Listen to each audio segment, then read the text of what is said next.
ሄሎ ጤና ይስጥልኝ። ጤና ይስጥልኝ አቶ ሲሳይ። አንዳንድ ጊዜ መልካም ቅዳሜ ላለኝ ጤና ይስጥልኝ። አንዳንድ ጊዜ ወደ መሀል መግባትም ጥሩ ይመስለኛል። ለምን የተለያየ ሀሳቦች እሰማለሁ። አንተ ግን ደጋግመህ የምትለው አንድ ነገር አለ። ለሱ መልስ ግን ስትሰጥም አላይም። የኢሳያስ መንግስት ከወያኔ ከወዳጁ ጋር 7 ዓመት ብቻ ኖሮ ወደ ጦርነት ሄደ።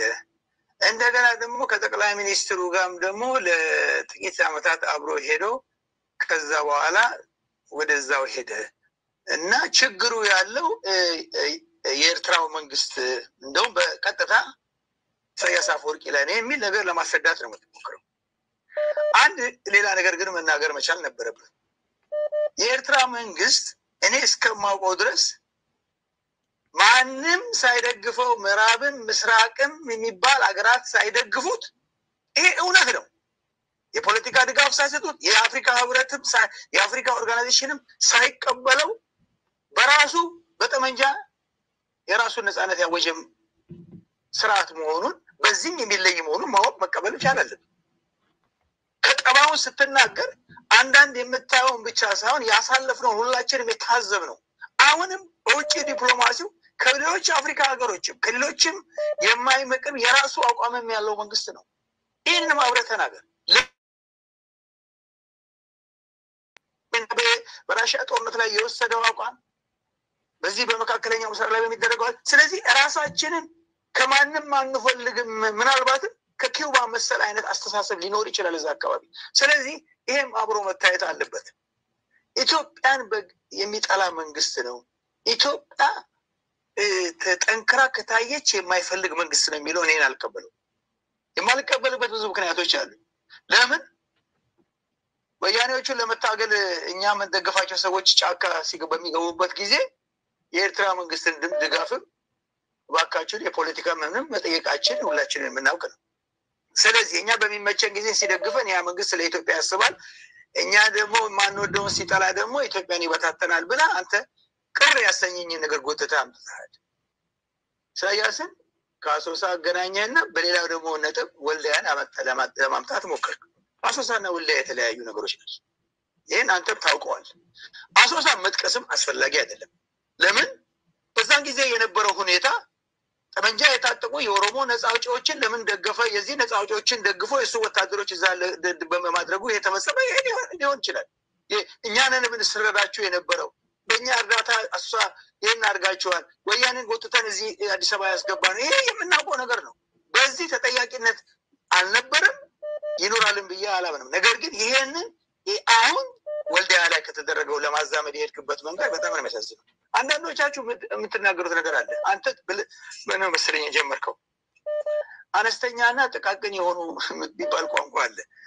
በጣም የሚደንቅ ነው። እኔ መቼም አነስተኛና ጥቃቅን በኢንዱስትሪ ነው እንጂ አነስተኛና ጥቃቅን እንቅስቃሴዎች በአነስተኛነትና በጥቃቅን የለም። ፋኖ የሚባለው እንቅስቃሴ ፕሪቶሪያም 3 ዓመት ሊሞላ ነው።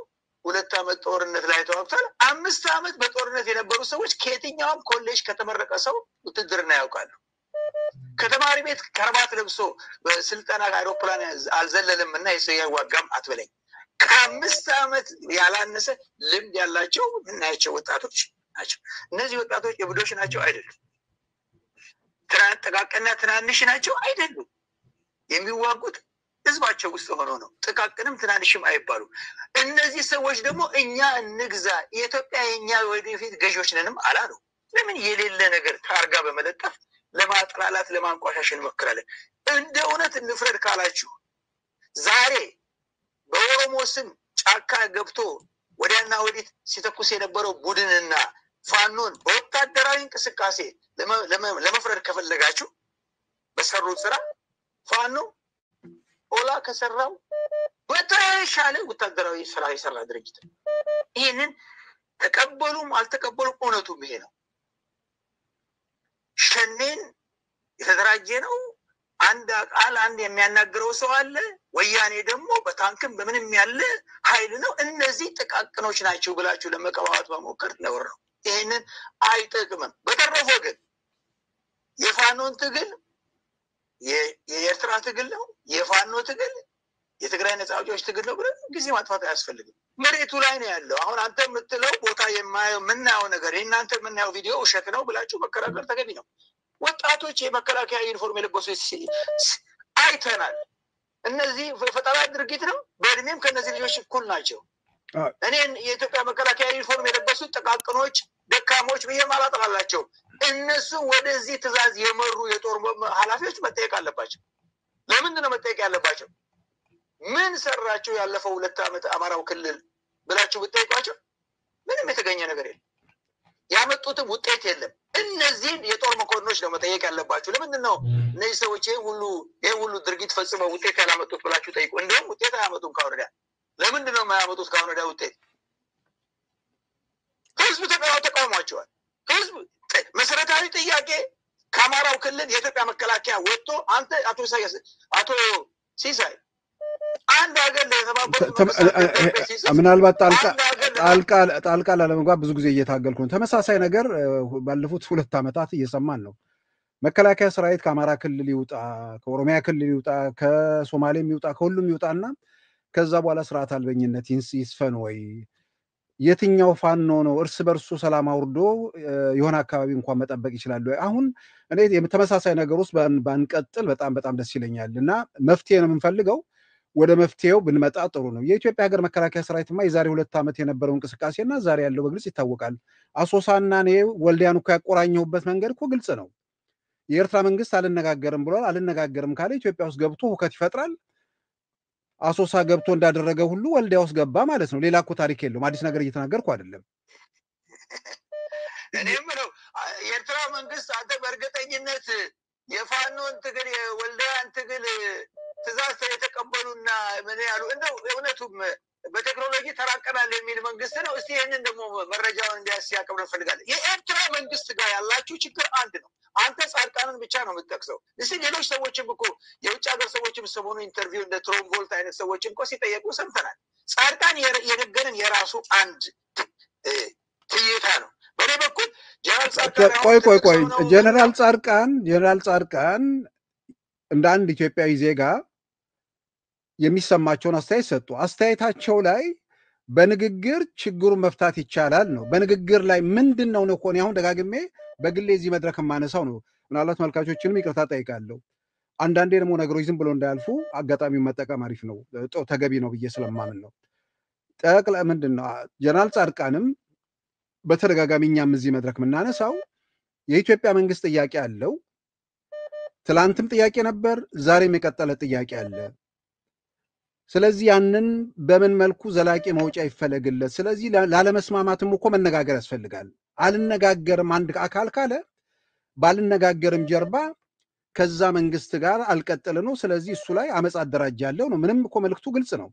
የኢትዮጵያ መንግስት እኮ ልነጋገር ነው። በደብዳቤው ላይ ለውጭ ጉዳይ ሚኒስትሩ የጻፉትም ደብዳቤ ላይ ይህንን እርሶ መነጋገሩ ላይ ለምንድን ነው ይህንን አስተያየት እንኳን ለመስጠት የከበዶት ብዬ ነው።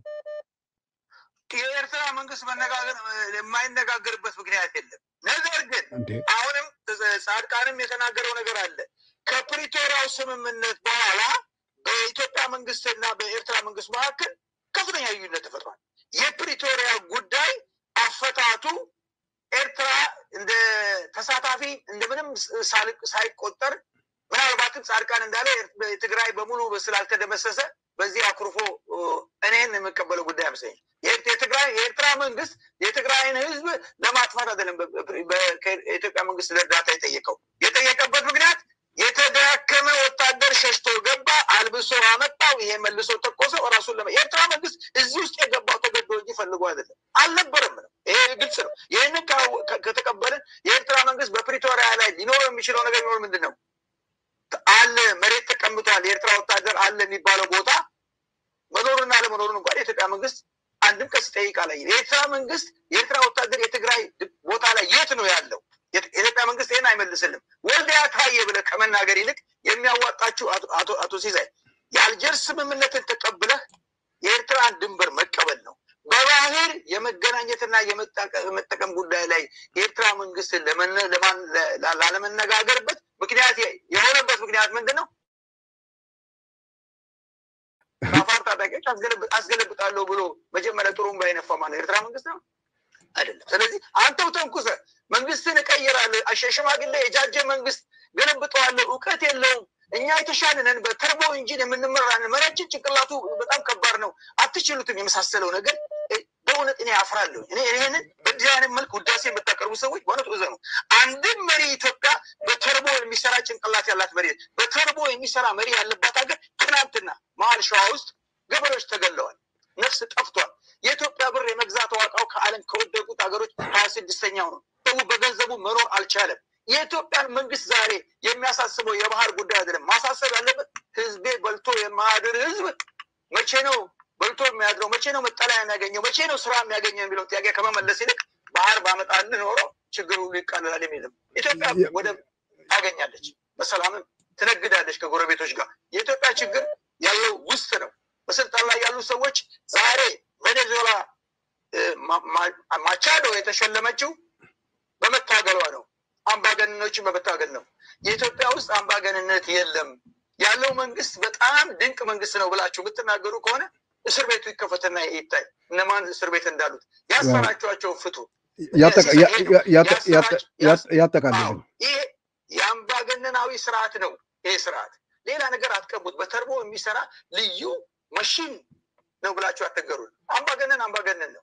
አለቀ ደቀቀ። ይሄ መንግስት አምባገነን አይደለም ብለህ ብትከራከረኝ ከሆነ ሌላ ጉዳይ ነው። ስለዚህ አምባገነንነትን በጋራ መዋጋት ህዝቡ መብቱን ይጠይቅ። የባህል ጥያቄ ማደናገሪያ ነው። ይሄ ነው ምን የማውቀው። አመሰግናለሁ።